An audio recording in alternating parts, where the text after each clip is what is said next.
One God. One of the curious things about Theophany and baptism is when we read all of these Old Testament readings, you'll notice that the people were able to go through on dry ground. The Red Sea was parted and the people walked through. The River Jordan was parted and the people walked over it. Elisha and Elijah, they stopped the river and the waters parted so that they could go over on dry ground. And yet we say that these are still prototypes of baptism. The people went down into the water, but there was no water there.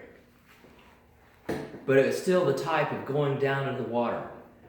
And Christ, when he comes to be baptized, notice he doesn't make the water stop. Of course he could.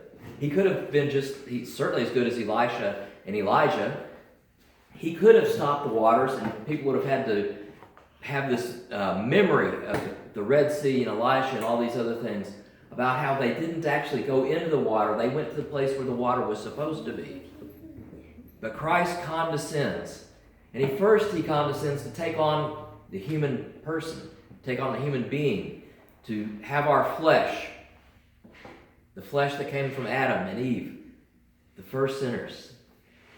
And he takes that flesh, and instead of making the water stop, like all the Old Testament prophets we just heard about, he goes into the water. He condescends to be immersed, just like the Naaman. He had to condescend to actually go into the water so that he would be clean.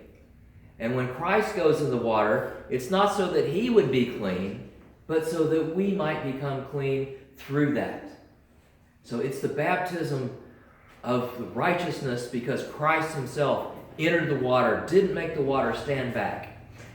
And he condescended to become one of us, even the worst of us, so that we might become like he is. To the prayers of our Holy Fathers, Lord Jesus Christ our God, have mercy upon us and save us. Amen. Amen.